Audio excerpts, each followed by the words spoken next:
ومولانا محمد الفاتح لما أغلق والخاتم لما سبق ناصر الحق بالحق والهادي إلى صراطك المستقيم صلى الله عليه وعلى آله وأصحابه حق قدره من دار عظيم سبحانك لا علم لنا إلا ما علمتنا إنك أنت العليم الحكيم رب اشرح لي صدري wa yassir li amri wa hlul 'uqdatam min lisani yafqahu qawli syaddid lisani wa hadi qalbi bi jahin nabi sallallahu alaihi wasallam ya arhamar rahimin.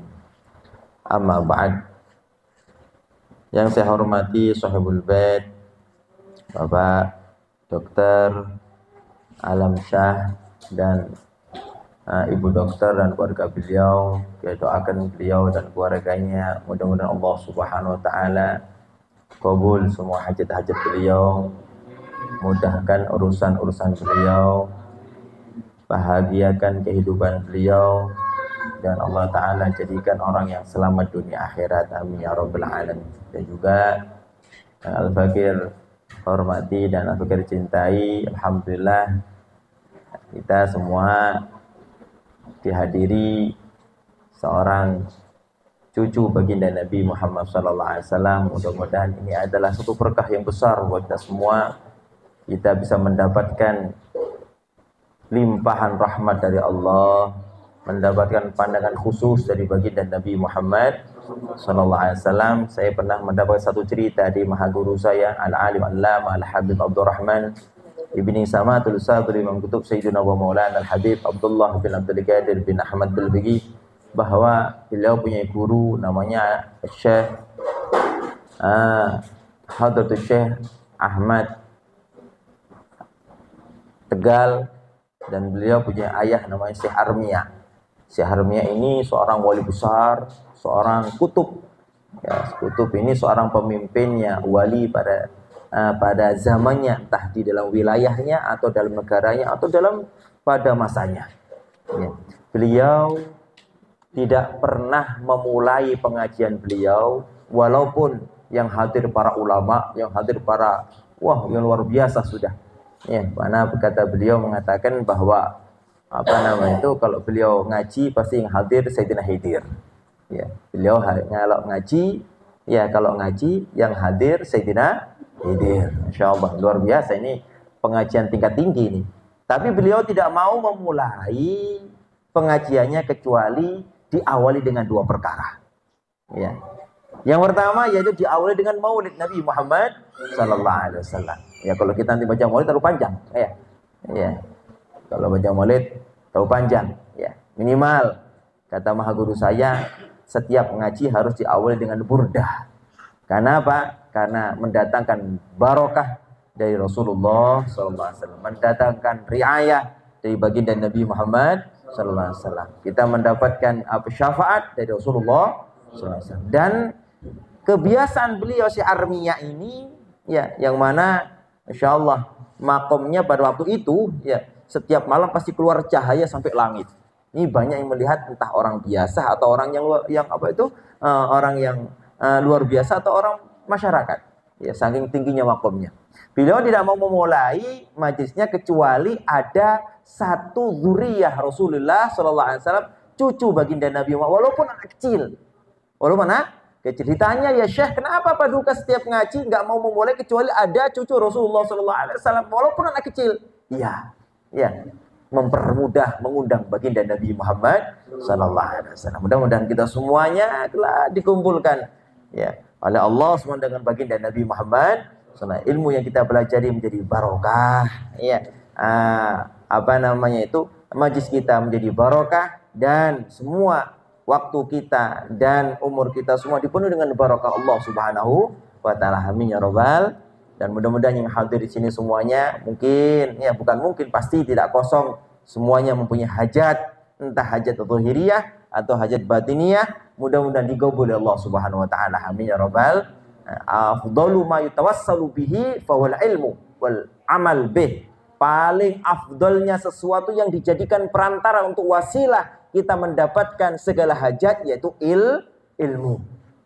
Ya, perhatikan, paling afdalnya sesuatu Ya, yang bisa menjadi perantara kita mendapatkan segala hajat yaitu ilmu dan mengamalkan dengan ilmu. Perhatikan. Jadi kalau kita ingin dikabul hajatnya ini dan itu, entah hajat duniawi kita ingin banyak rizkinya. Ya, jangan banyak rizki saja, tapi keberkahan dalam rizki. Terus banyak keberkahan yang kita dapat dan segala-galanya. Kita ingin apapun, satu hadir kepada majelis ilmu. Di situ penuh dengan rahmat Allah. Di situ penuh dengan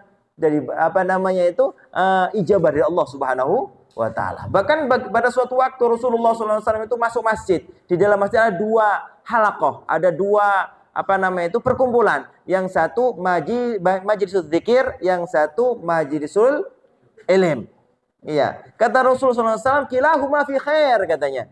Dua-duanya itu ada dalam keadaan kebaikan semuanya, dipenuhi rahmat Allah, dipenuhi ijabah dari Allah. Ya, tapi katanya, kalau yang satu ya, mereka meminta kepada Allah Subhanahu wa taala insya'a a'tah wa insya'a mana'ah.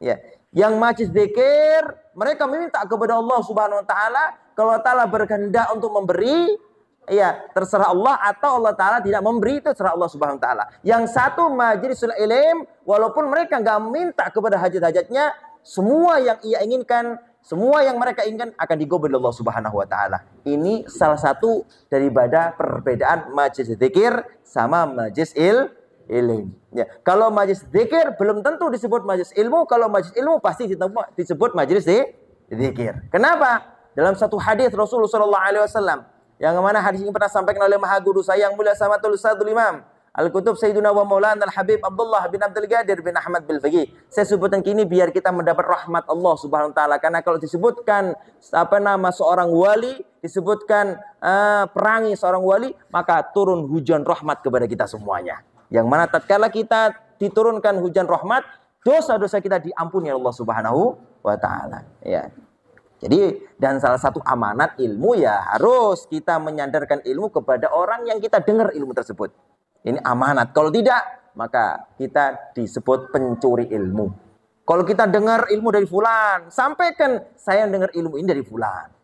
Ya, kalau kita membaca ilmu di kitab ini, sampaikan saya membaca ilmu ini di kitab ini, karangan ini, ya perkataan imam ini. Ini katalah Habibul Imam Qutb Abdul Haddad dan kata Imam Syekh Akhul Islam, Hujjatul Islam Al-Imam Ghazali mengatakan, kalau kita enggak menyandarkan ilmu kita yang kita sampaikan, maka kita sarikul ilm, disebut orang pencuri ilmu. Insyaallah. Jadi hadis ini diriwayatkan dari dalam kitab At-Tarikh karya Imam Bukhari. Qala Rasulullah sallallahu alaihi wasallam, man atau Allah faqad dzakara. Barang siapa yang melaksanakan taat kepada Allah, barang siapa yang melaksanakan ibadah kepada Allah, maka hakikatnya dia berzikir kepada Allah Subhanahu wa ta'ala. Jadi kalau kita senyum, mengamalkan hadis Rasulullah sallallahu alaihi wasallam, kita sedekah makanan, mengamalkan hadis Rasulullah sallallahu alaihi wasallam, kita pakai gomis, mengamalkan sunnah baginda Nabi Muhammad sallallahu alaihi wasallam, kita bersilaturahmi, mengamalkan hadis Rasulullah sallallahu alaihi wasallam, kita duduk bersama ngaji ilmunya Allah, mengkaji sunnah Rasulullah sallallahu alaihi wasallam, mengamalkan perintah Allah dan mengamalkan sunnah baginda Rasulullah, maka kita dinilai zikir kepada Allah Subhanahu wa ta'ala. Setiap detiknya kita ditulis bertasbih kepada Allah Subhanahu wa ta'ala. Waman asallaha faqad nasiyah. Ya, barang siapa yang menentang perintah Allah walaupun lisannya zikir, maka tetap dinilai dia lupa kepada Allah Subhanahu wa ta'ala. Ini perbedaan orang yang zikir sama orang yang ngaji. Kata Al-Imam Ghazali mengatakan afdal ibadatil mandubah fahuwa talabul ilm. Ya, paling afdalnya ibadah yang sunnah yaitu nuntut ilmu. Ini untuk ilmu yang apa? Ilmu yang sunnah. Kalau ilmu yang wajib, contoh kita sekarang ya, sebagai request ibu dokter, ya minta membahas tentang masalah sholat. Ini ilmu yang wajib kita pelajari. Ya, kalau kita nggak mengetahui tentang sholat, maka setiap detiknya kita mendapatkan dosa. Dalam hadis Rasulullah SAW menjelaskan, inna minadz-dzunubi dzunuban. Sungguhnya ada dari beberapa dosa-dosa la yukaffiru salatun wala siyamun wala hajjun wala zakatun. Ada beberapa dosa yang tidak bisa menghapus dosanya Ya, pahala sholat kita, pahala zakat kita, pahala puasa kita, pahala haji kita. Tidak bisa menghapus. Illal humum fi talabil ilm. Kecuali getol dalam menuntut ilmu. Ada dosa apa? Dosa bodoh. Bodoh kita nggak mengetahui syariat sholat, syariat Rasulullah SAW. Bodohnya kita nggak mengetahui rukun sholat. Bodohnya kita nggak mengetahui syarat sholat dan seterusnya. Ya, nggak mengetahui wudhu, nggak mengetahui tayamum. Ya, terutama nggak mengetahui arkanus sholat. Kita setiap hari sholat, tapi kita nggak mengetahui mana yang wajib di antara sholat yang kita kerjakan. Nah, ini wajib kita ketahui. Insya Allah sekarang kita bahas masalah babus sholat. Kenapa bu sholat kok bukan wudhu dulu? Kok bukan tayamum dulu? Kok bukan yang membatalkan wudhu dulu? Bahkan ibu-ibu harus paham. Bahkan bapak-bapak harus paham juga tentang masalah haid, masalah nifas. Ini bahaya. Ya, kalau nggak mengetahui maka sholatnya nggak diterima oleh Allah Subhanahu Wa Taala. Tapi insya Allah nanti ya kita bahas ya di momen ini kita bahas masalah sholat rukun sholat. Ya, ini permintaan Syaikhul Bait ya biar nggak ceramah saja ya. Jadi kata Rasulullah SAW, awwalu ma yuhasabu alaihil abdu yaumal qiyamah as-shalah. Ya, paling pertamanya kelak akan dimintai tanggung-jawaban setiap hamba yaitu tentang masalah sholat. Bukan masalah zakatnya, bukan masalah hajinya, bukan masalah muamalahnya dia kepada manusia atau kepada Allah. Tapi yang pertama kali ditanyakan kelak tatkala kita menginjak di akhirat yaitu tentang masalah sholat, bagaimana sholat Anda. Ya. Memang kita sholat selama ini sholat, tapi kalau sholatnya tidak cocok kepada syariat, maka sholat kita nggak terima oleh Allah Subhanahu Wa Taala. Sehingga dalam satu hadis Rasulullah SAW yang mana hadis mana sampaikan oleh Maha Guru saya yang mulia Samatul Sadul Imam Al-Kutub Sayyiduna wa Maulana Al-Habib Abdullah bin Abdul Qadir bin Ahmad bin Bagi. Qala Rasulullah sallallahu alaihi wasallam, "Shallu kama ra'aitumuni usolli." Salatlah kalian seperti kalian melihat aku salat. Siapa yang melihat Nabi salat? Para sahabat. Berarti yang paling tahu gerak-geriknya Nabi tatkala salat yaitu para sahabat. Ya, para sahabat. Kemudian tatkala Rasulullah meninggal, siapa yang paling tahu terhadap salatnya sahabat yang persis seperti salat Nabi yaitu para tabi'in. Terus sampai guru kita yang mana guru kita mengajarkan tentang salat seperti apa yang dicetuskan, seperti apa yang telah disusun oleh Al-Imam Syafi'i. Nah, jadi kalau kita ingin tahu sholatnya baginda Nabi Muhammad SAW bagaimana, maka bacalah kitab atau kita hadir majlis ilmu mendengarkan daripada penjelasan para ulama bagaimana sholat Nabi yang benar. Ya, bukan Allahu Akbar salam, bukan, masih banyak yang harus kita ketahui. Ya, Masya Allah. Ya, al-jahlu aslu kulli syarr. Ya, kebodohan adalah asal pokok daripada keburukan. Jadi kalau kita ngaji sekarang menghilangkan akar-akar kecelakaan yang akan menimpa kita. Makanya itu tidak ada yang membandingi daripada pahala ngaji. Allah SWT menciptakan jin dan manusia untuk beribadah. Ibadah nggak mungkin terima oleh Allah Ta'ala tanpa didasari dengan ilmu. Semakin kita beribadah dan didasari dan dibarengi dengan ilmu, maka ibadah kita menjadi berlipat ganda tingkatannya di sisi Allah Subhanahu wa Ta'ala. Ini perlunya kita ngaji. Ya, jadi kata Rasulullah SAW, awwalu ma yuhasabu alaihil abdu yaumal qiyamah as-shalah. Pertama kali yang akan dimintai pertanggungjawaban seorang hamba kelak di hadapan Allah SWT tentang masalah salat. In wujidat tammatan, apabila salatnya kita sempurna. Salatnya seperti apa yang dicontohkan oleh baginda Nabi Muhammad SAW. Karena kita dulu tatkala di dunia belajar tentang masalah cara dan kaifiyah salat, sehingga salat kita benar menurut syariat, maka semua ibadahnya, zakatnya, puasanya, sedekahnya dan lain-lainnya diterima oleh Allah Subhanahu wa Ta'ala. Fa in wujidat naqisatan, apabila salat kita kurang, mungkin takbirnya salah, mungkin niatnya salah, mungkin rukuknya salah, menurut kita benar. Ya, menurut kita benar dengan sebab kebodohan kita. Tapi menurut ajaran para ulama yang dinukil daripada hadis Rasulullah SAW salah, maka nggak diterima oleh Allah Subhanahu Wa Taala. Kita mendapatkan dua dosa. Dosa kebodohan gak mau belajar. Dan dosa salahnya kita tatkala ibadah. Nah, ini perhatikan. Ya, paham ya.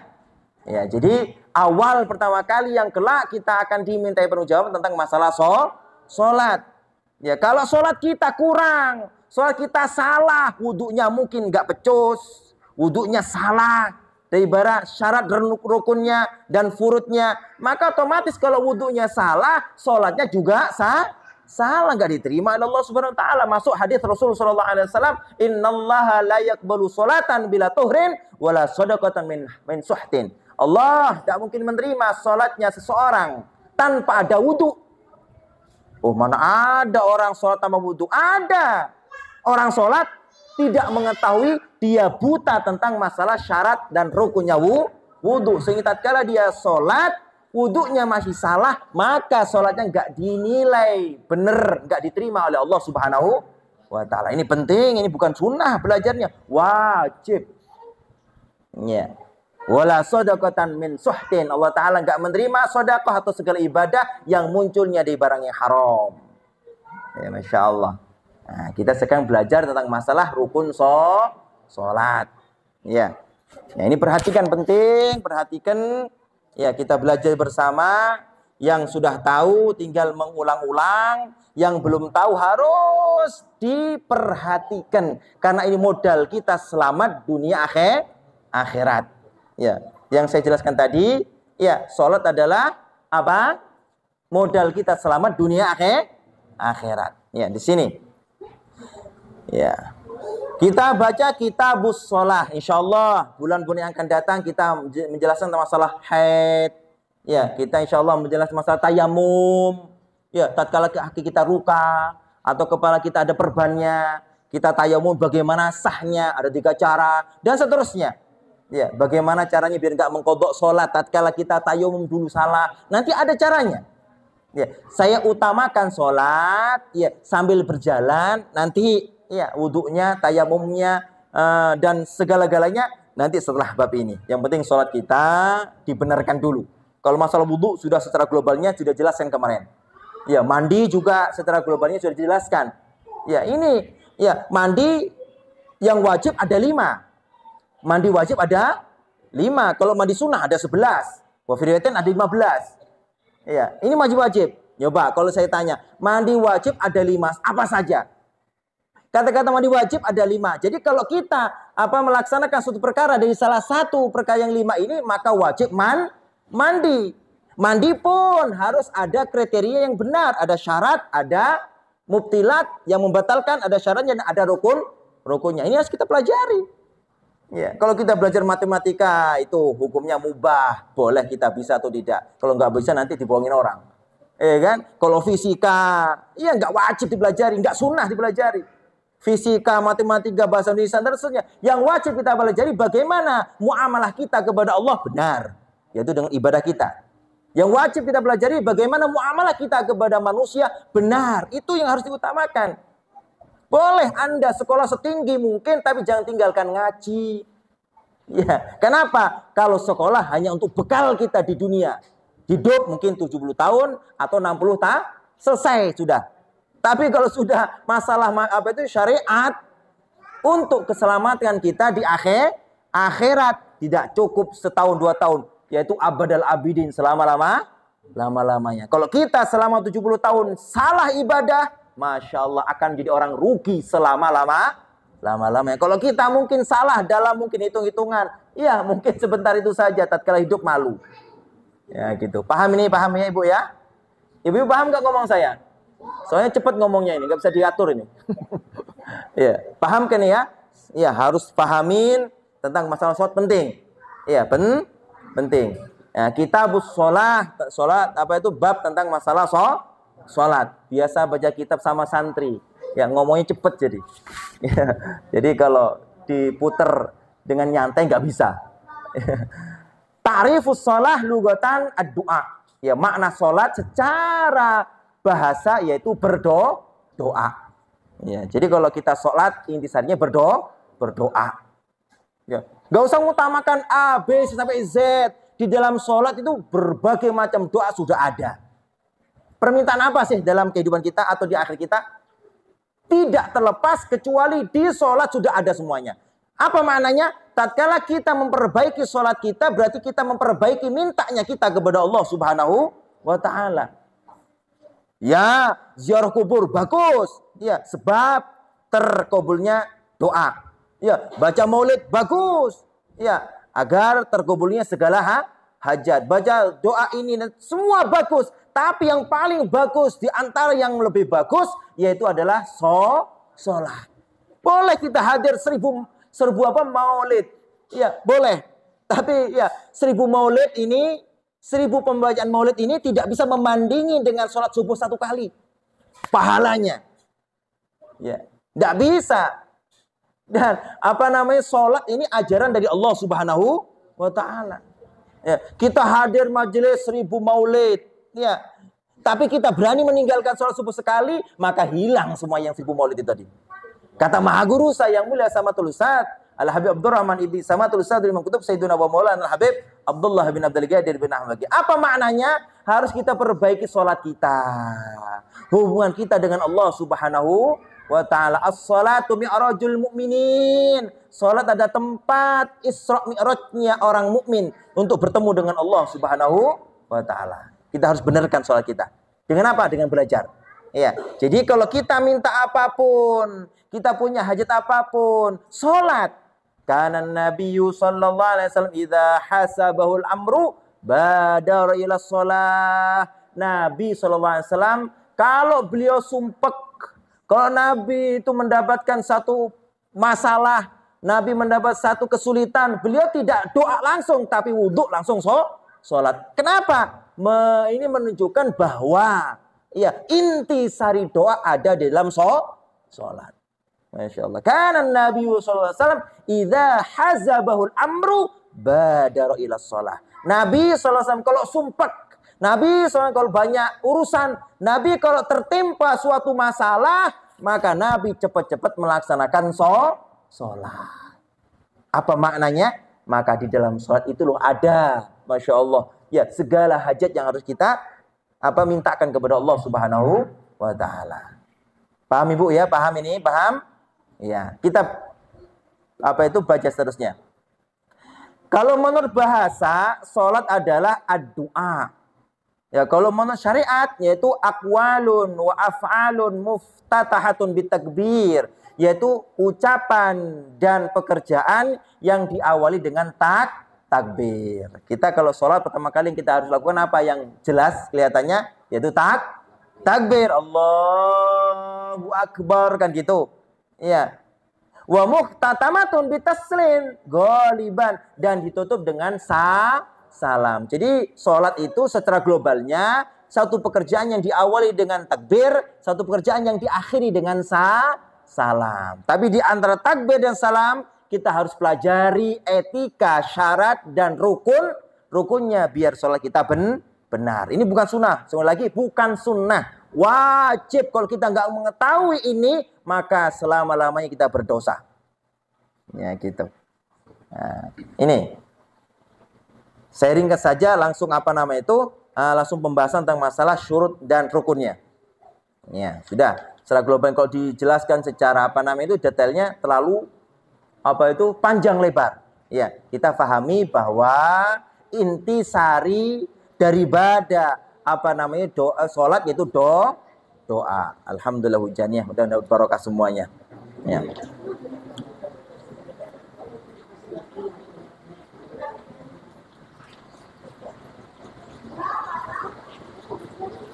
Nah, ini ada waktu fadilah, waktu ikhtiar, waktu karohah, saya nggak jelaskan. Ya, yang penting dalam fikih dijelaskan, perhatikan, kalau kita sudah mendengar azan, ya, di dalam sholat ada waktu fadilah, waktu karohah, waktu jaizah, ada 5 waktu di dalam sholat itu. Ya, tapi waktu fadilah tatkala kita sudah mendengarkan azan, langsung melaksanakan ini waktu fadilah, waktu yang paling afdal tatkala kita melaksanakan sholat. Tapi ingat, nih perhatikan ini, kalau kita sudah mendengarkan azan, Ini tertera di kitab Bughyatul Mustarsyidin dan dalam kitab yang lainnya.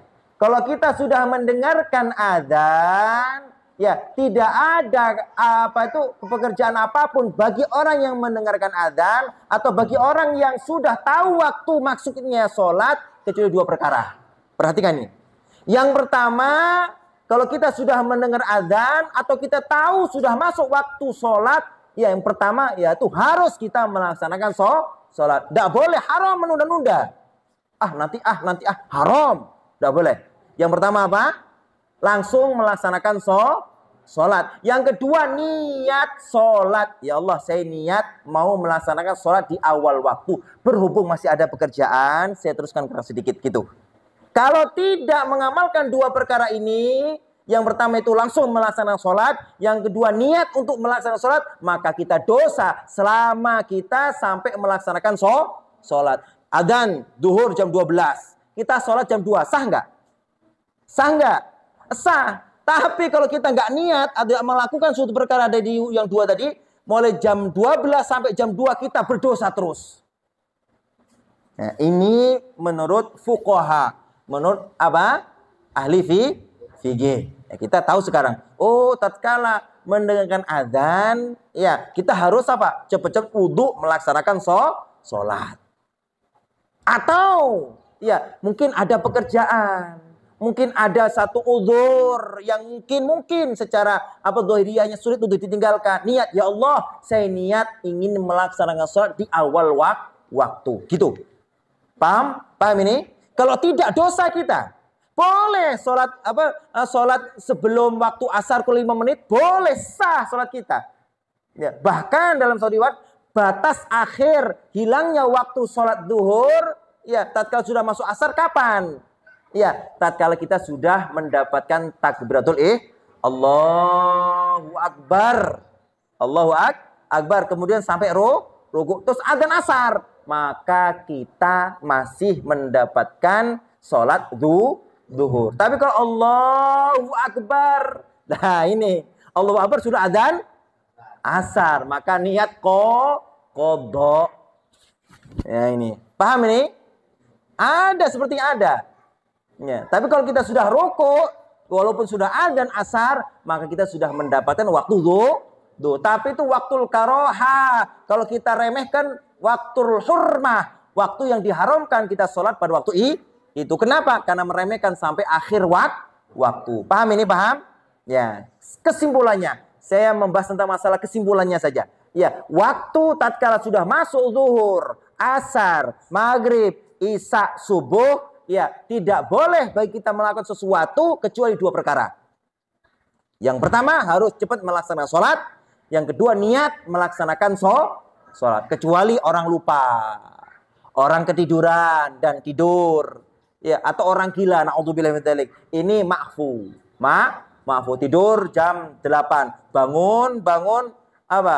Jam 8 pagi bangun mau maghrib, duhur hilang, asar juga mungkin mau hilang lah. Dosa tidak? Kalau nggak niat, kalau memang ya tidurnya begitu modelnya, nggak dosa. Tapi kalau niat, oh saya tahu, biasanya kalau saya tidur jam sekian, saya nggak bangun jam sekian, maka tetap dia tidur sehingga waktunya berlalu, maka dia dosa seperti orang yang meninggalkan sholat. Perhatikan kata hadis Nabi Muhammad SAW, man taraka sholatan ya muta'ammidatan ya udziba finnari sab'ina alfa sanatin. Masya Allah. Barang siapa al-hadithu al-qama Rasulullah SAW. Barang siapa yang berani meninggalkan sholat sekali saja tanpa ada udzur, berani meninggalkan sholat sekali tanpa udzur, maka kalau dia nggak bertobat, ya di hari kiamat disiksa 7 juta tahun. Siap?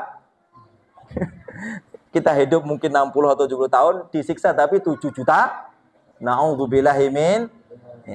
Kalau dia berpendapat bahwa oh nggak apa-apa, ya, hati-hati bisa masuk ke kafe. Man taraka sholata muta'ammidan ya faqad kafara jiharon. Barang siapa yang berani meninggalkan sholat ya dengan terang-terangan, mengetahui tatkala dia meninggalkan itu tidak dosa, maka dia sudah masuk ke kafiran. Na'udzubillahi min dzalik. Paham ini? Paham? Ya, jadi tatkala kita mendengar waktu sholat sudah masuk, dua perkara yang dikerjakan. Yang pertama, saya ulang-ulang gini, mengikuti baginda Nabi Muhammad SAW. Karena Rasulullah SAW idza takallama a'adaha thalathan. Nabi SAW kalau berbicara, beliau selalu mengulang-ulang 3 kali. Itu muridnya, Masya Allah, para orang jenius, yaitu para sahabat. Tapi tatkala beliau mengucapkan sesuatu, mengulang-ulang 3 kali. Biar apa? Biar masuk. Kalau kita kan otaknya otak cilok semuanya ya. Ya sekarang belajar, keluarin majlis, hilang hafalannya. Iya kan? Iya. Zaman Nabi tidak ada model kayak itu. Dengan sebab melihat wajah suci Nabi, sudah hafalannya kuat. Kalau kita ngaji terus 20 tahun ngaji terus, ternyata tidak ada yang masuk sama sekali. Bukan gak ada yang masuk, iya, karena kebanyakan masalah hingga ilmunya menyingkir sendiri, hilang, keluar. Gitu ya. Zaman sahabat, Masya Allah, otaknya jenius-jenius. Tapi Rasulullah SAW kalau mengucapkan sesuatu, ya diulangi 3 kali. Hadis sahih. Kan Nabi SAW idza takallama a'adaha thalathan. Nabi SAW kalau berbicara ngulangi 3 kali. Makanya saya ulang-ulang biar paham. Dan biar ingat. Minimal. Enggak ingat semuanya, separuh lah yang saya sampaikan ingat. Ya, ini derajat yang luar biasa. Yang sekarang mungkin derajatnya masih di sini. Kalau kita satu paham ilmu, maka ditingkatkan sampai 700 tingkatan nanti surga. Satu ilmu. Belum 2 ilmu. Belum 3 ilmu. Dan seterusnya. Masya Allah. Apa makna ilmu? Kefahaman. Al-ilmu lugatan al-fahmu. Kefaham. Kita ngaji. Ya, tatkala kita ngaji mulai jam 4 sampai jam 5, faham 50 kefahaman. Ya, berarti kita pada saat itu dilipat gandakan makom kita nanti di surga ya kali 50 kefahaman. Satu kefahaman kita mendapatkan derajat 700 derajat. Dan 1 derajat kata Imam Ibn Abbas di antara langit dan bumi tingginya. Tinggal kita pikir sendiri. Ya, makanya jangan tinggalkan majlis ilmu. Paham ini ya? Kalau sudah paham ya sudah, alhamdulillah. Wah, saya sudah tahu penjelasan ini. Ya, mendengarkan ilmu, Masya Allah, ini pangkat kedua buat dia. Ya, para wali-wali itu tidak ada bosannya mendengar ilmu. Kata ulama mengatakan dalam kitab Minhajus Sawi, kalau ada seseorang ya belajar, dia mendengarkan ilmu dari gurunya. Ya, kalau dia bosan walaupun diulang, sudah bosan, ya, karena sebab diulang 100 kali, maka dia bukan ahli ilmu katanya. Orang yang ahli ilmu walaupun 1000 kali diulang-ulang pahaman yang didengar oleh dia dari gurunya, maka itu orang penuntut ilmu. Gak ada bosannya ilmu itu, tidak boleh bosan. Ya, walaupun mungkin kita tahu sholat hukumnya apa, fardu. Insya Allah. Nah, kita sekarang membahas tentang masalah surutus. Kalau waktu nggak usah sudah. Iya. Salat asar, salat isya, iya, salat subuh, salat ya, a'dzarus shalah. Perhatikan, boleh atau kita tidak dosa, ya, tidak melaksanakan salat dengan udzur-udzur berikut ini.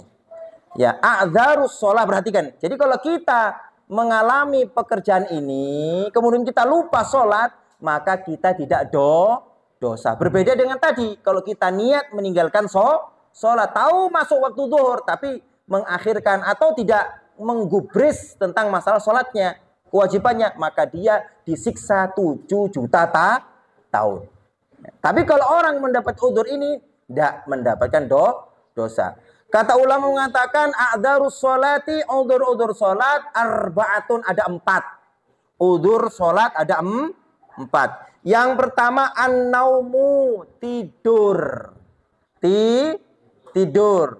Seperti kita mungkin kecapean kalau siang kerja, setelah sholat maghrib tiduran. Plek. Tahu-tahu bangun jam 8 pagi. Nah, tahu-tahu bangun jam 8, sudah usaha membunyikan alarm dan sudah yakin kalau nanti saya bangunin. Gini ya, yakin ada yang membangunin, ya kan? Iya, maka kalau masih sampai kesiangan 8, sholat yang kita tinggalkan tidak dosa. Tapi wajib qadha. Memang ulama berpendapat ada yang wajib qadha, ada yang wajib fidyah dan seterusnya. Tapi menurut kita harus wajib qadha. Kata As-Sayyid Muhammad Al-Maliki mengatakan, ya, dosa meninggalkan sholat tidak mungkin dihapus oleh Allah Ta'ala kecuali melaksanakan sholat. Apa maknanya? Kalau dulu mungkin 2 tahun kita nggak sholat, maka sekarang harus wajib mengqadha sholat. Ya, dalam kitab Fathul Mu'in, menurut pendapat yang kuat, haram kita melaksanakan sholat sunnah kalau kita masih punya hutang sholat wajib. Ya, perhatikan. Haram bagi seseorang yang punya hutang sholat, ya, dia melaksanakan sholat sunnah. Loh, bagaimana? Saya kan ingin mengerjakan sunnah. Ya, kerjakan. Sunnah qobliyal isya, niatkan apa? Sholat qadha subuh. Sholat qobliyah duhur 4 rakaat, niat mengqadha duhur. Ya kan? Apa dia mendapat pahala sunnah? Sama, dia mendapatkan double. Ya, double. Yang pertama pahala mengqadha, yang kedua pahala sunnah. Paham ini?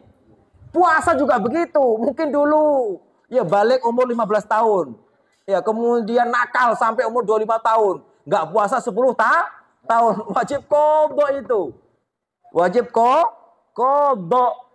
Masya Allah. Kalau nggak puasa sehari, seperti membunuh 1000 nabi dosanya.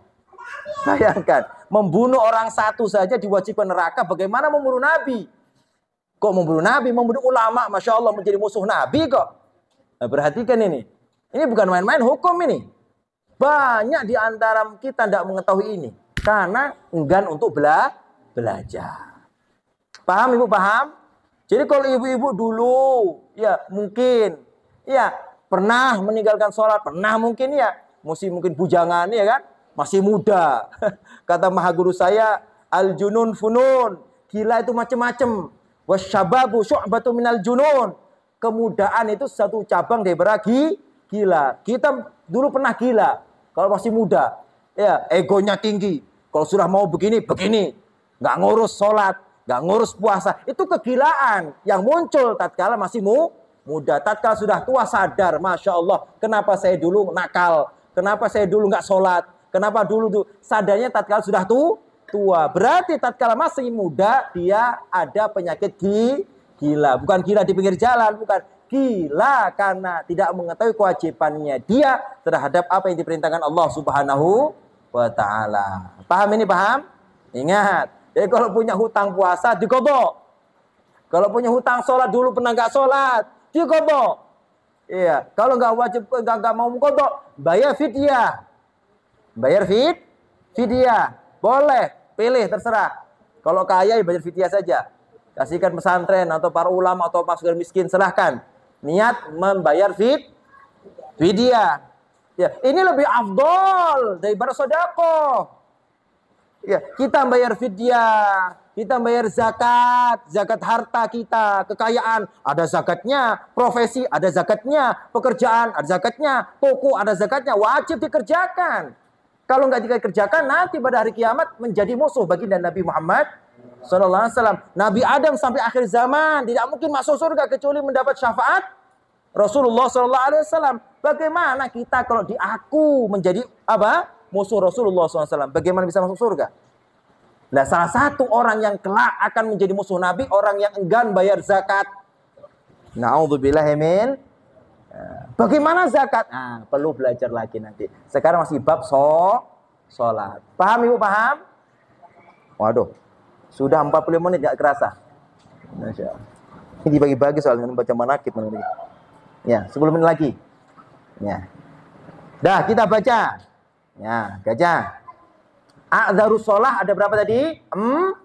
Udzur sholat ada 4. Yang pertama, tidur. Tapi kalau seandainya kita tidur, nggak niat, ya biasanya saya bangunnya nanti jam 2. Oh, biasanya jam 3, biasanya. Dan kemudian, apa itu namanya, sampai siang, nah itu baru.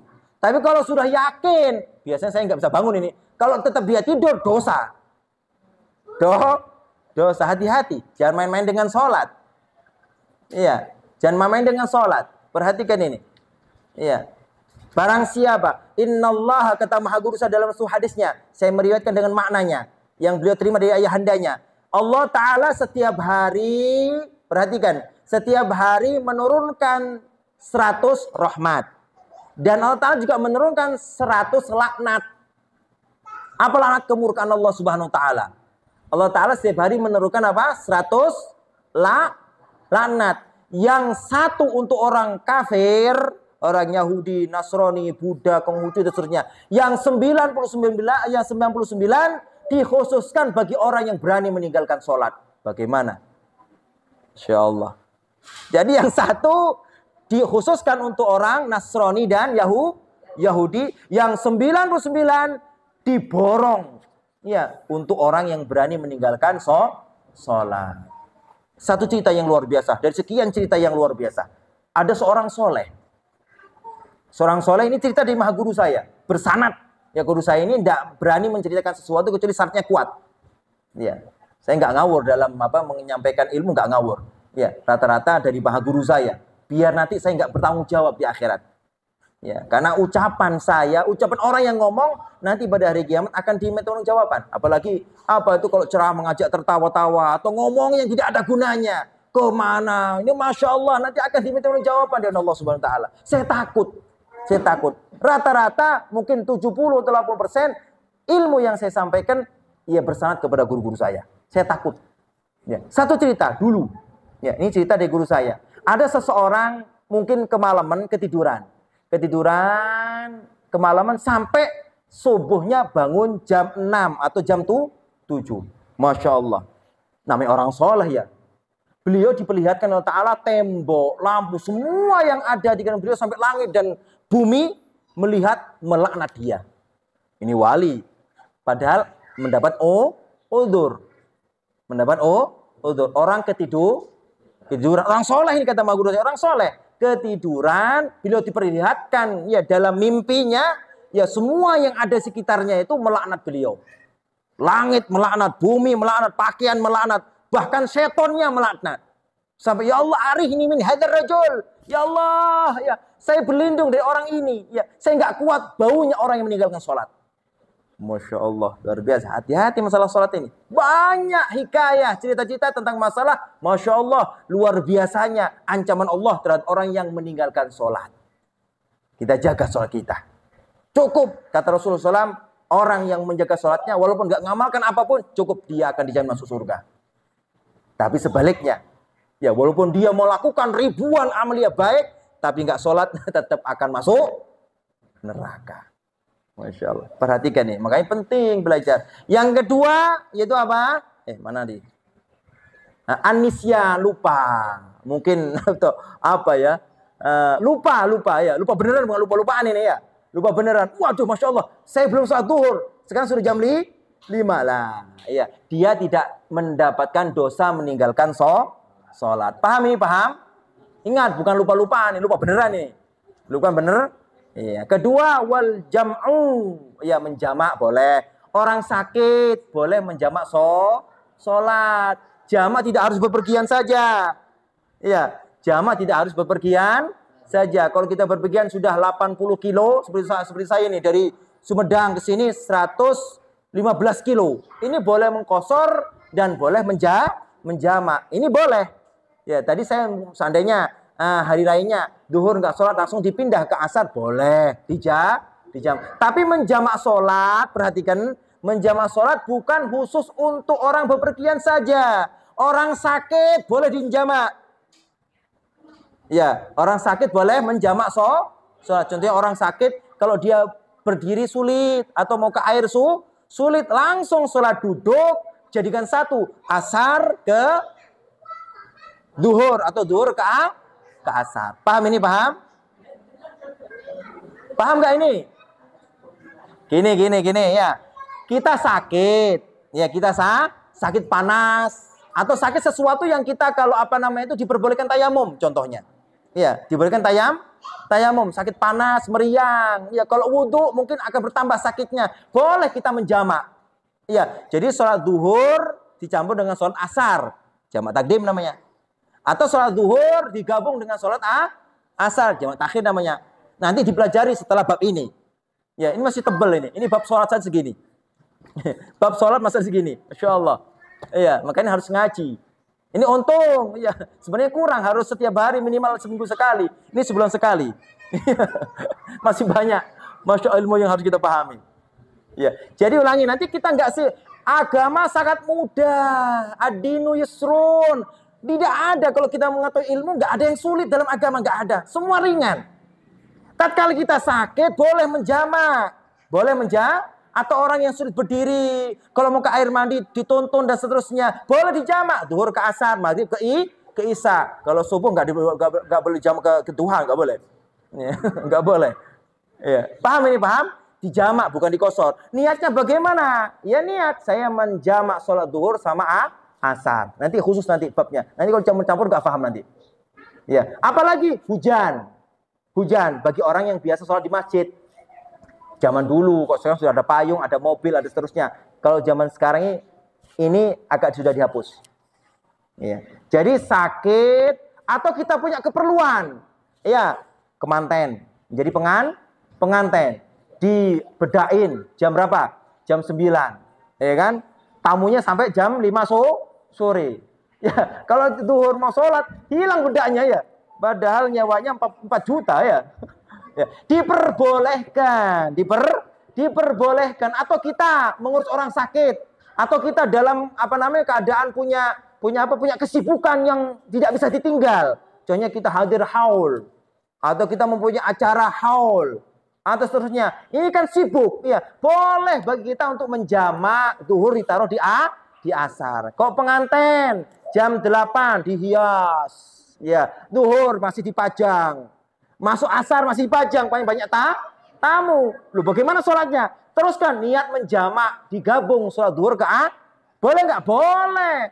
Sholatnya kapan nanti? Jam 5. Ya, dijamak zuhur sama asar. Boleh bagi orang yang mempunyai keperluan. Jadi dia harus bepergian menjamak itu dan seterusnya. Paham ini, paham? Caranya bagaimana nanti? Jelaskan sedetailnya. Yang terakhir ikro, dipaksa. Na'udzubillah, ada kita mungkin ya, kalau kamu sholat tak bunuh kamu. Nah, kira-kira kita sholat tidak?